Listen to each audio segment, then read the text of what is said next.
Good afternoon, everybody. Uneducated Economist here. So many times I will hear people make the statement, where are all the affordable homes? Or how come builders don't build affordable homes?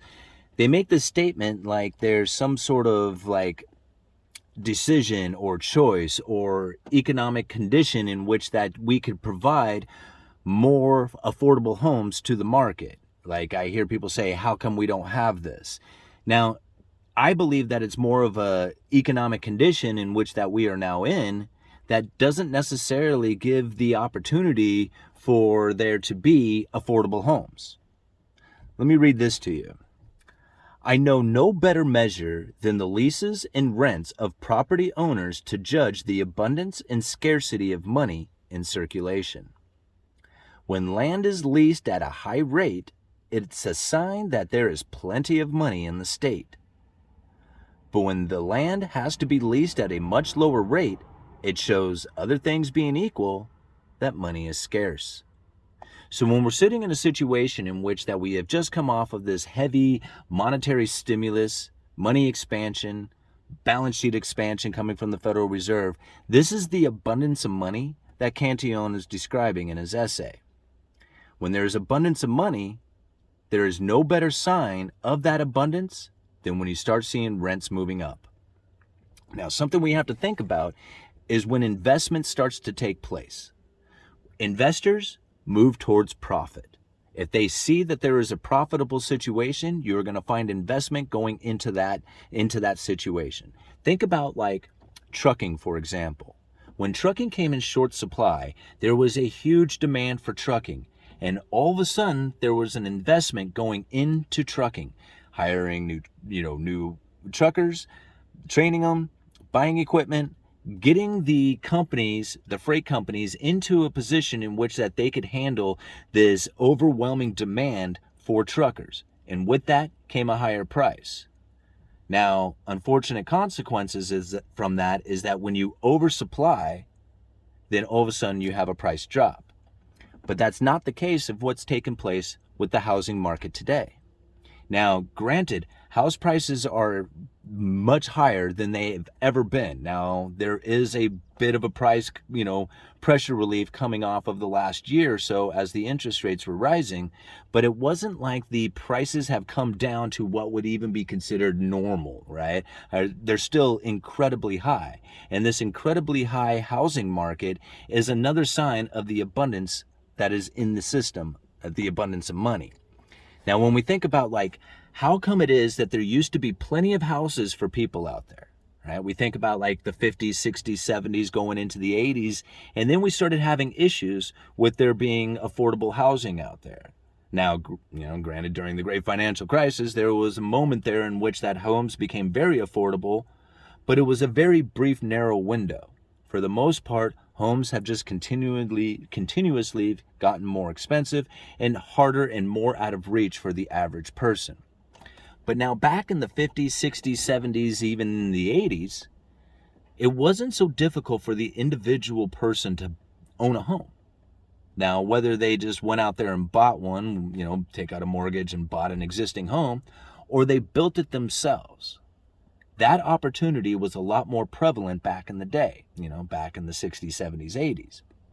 Now, you think about it, there was a time in which that an individual could build their own home.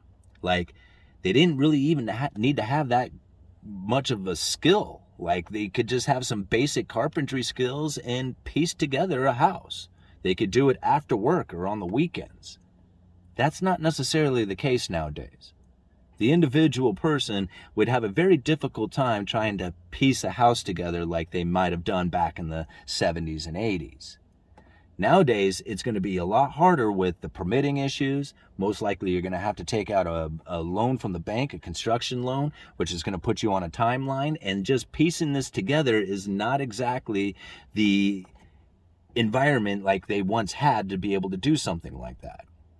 Building permits are a lot more stringent. The codes are, or the building codes are a lot more stringent. There's just a lot more going into the houses nowadays than there once was.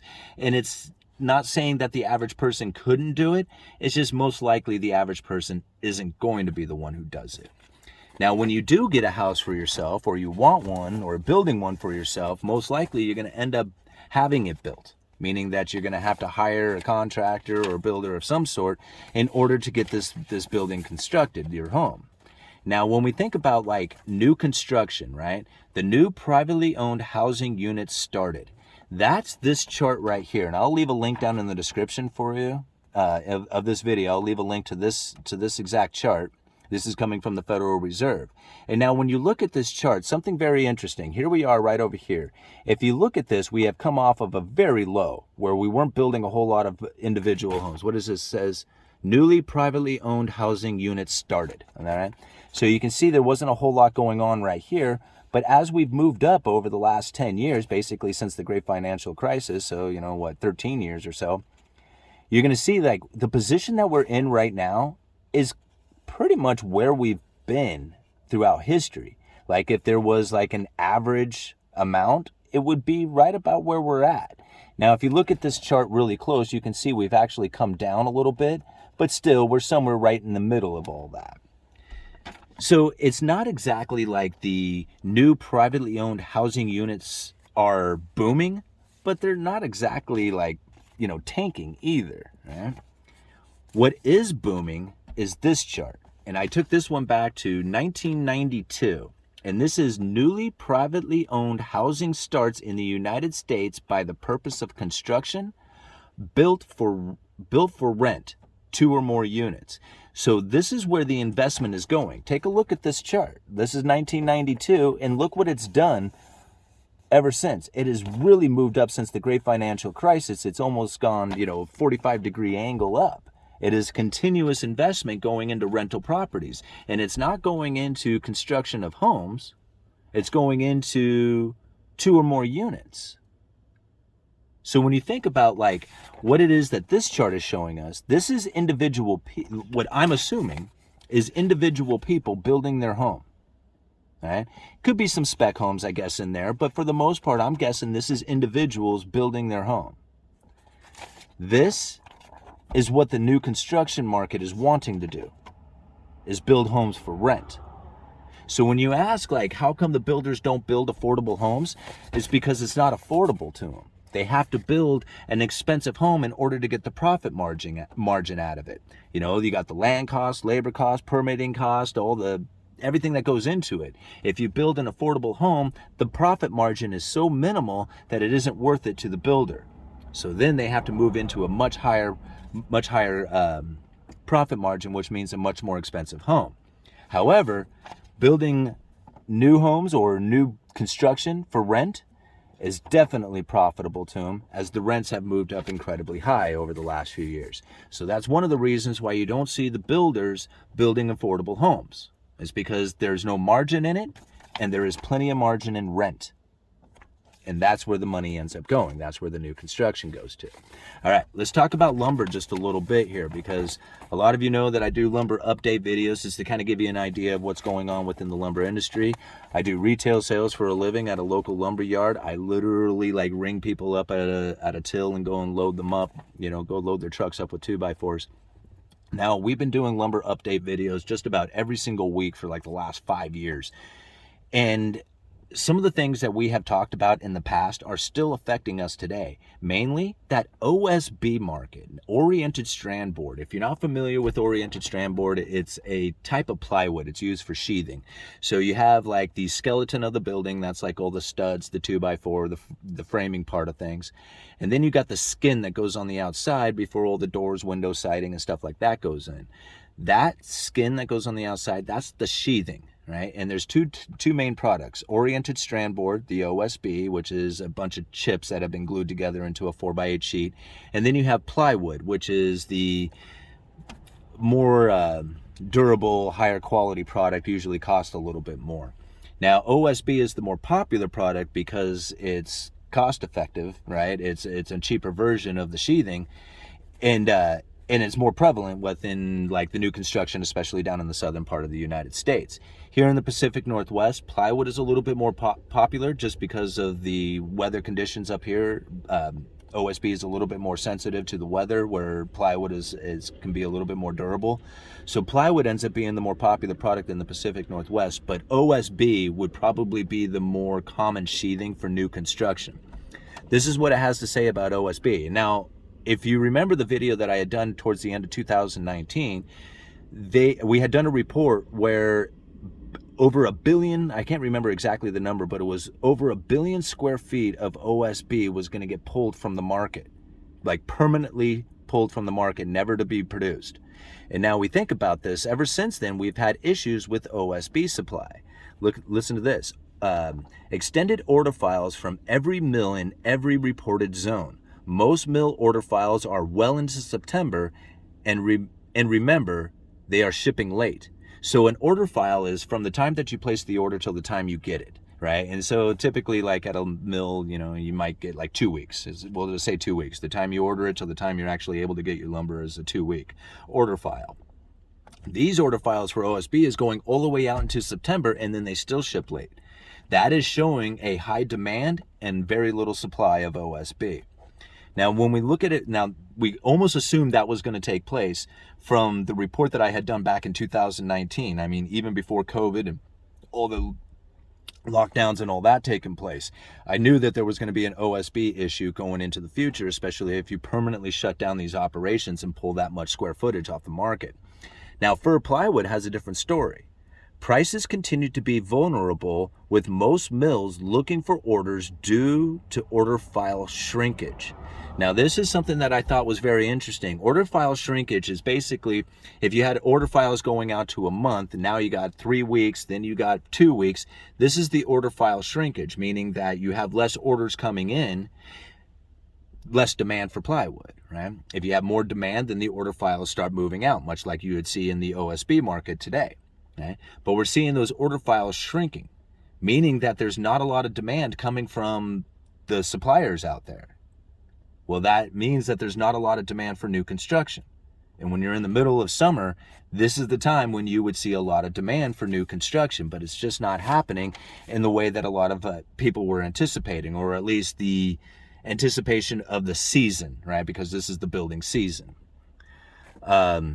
Typically you would want to build, construct your homes during the summertime so that they're weathered in, and then you do the finish work on the inside while the bad weather is in, doesn't really prevent you from framing a new house, but most of the time you want to frame during the summertime and then do finish work during the wintertime.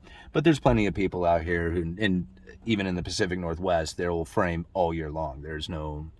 It's just some seasons are a little bit more,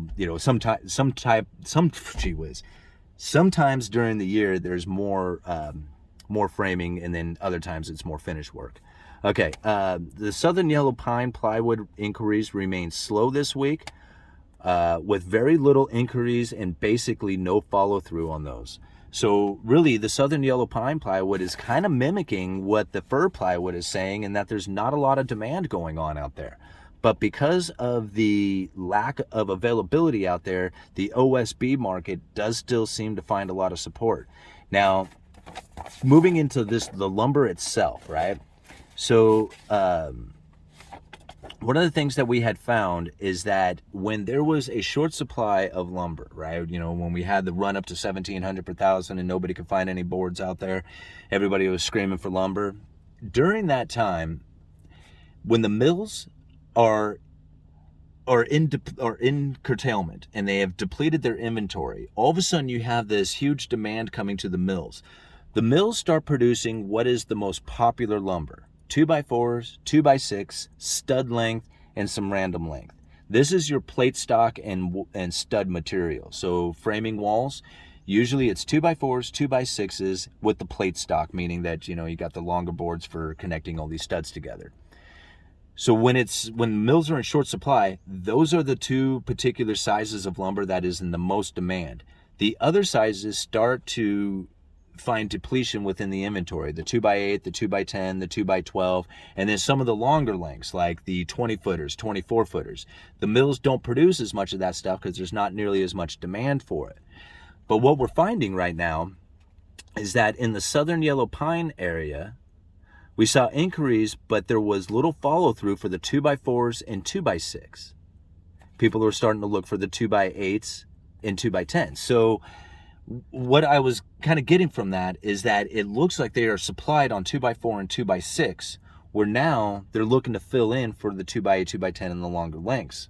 So this is really where the demand has moved to. It's not so much in the 2x4 and 2x6, which then tells me that they're not framing as much if there's not as much demand for that.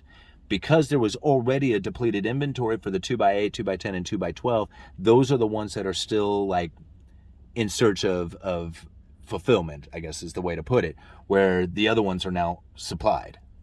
The 2x4 and 2x6. Did that make sense? I think I got that right. Anyway, I wanted to give you that brief lumber update. Lumber is not the most exciting thing right now. I mean, it's barely moved over the last 2 weeks. It's kind of stuck at that 500 per thousand position, which again kind of leads me to believe that there's not a lot of volatility, which means there's not a lot of demand. There's not a lot of production happening, which puts us in a situation in which that any kind of change, like any kind of, pop to home builder demand or something of that nature, could cause these prices to really start to move and move quite quickly.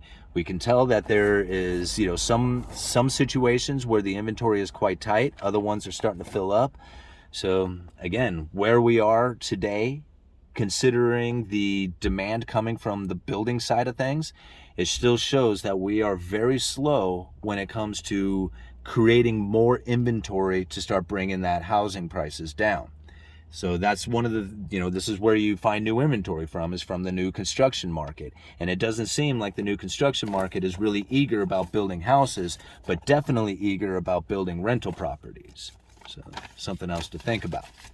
We'll leave it at that. Uneducated Economist, you guys let me know.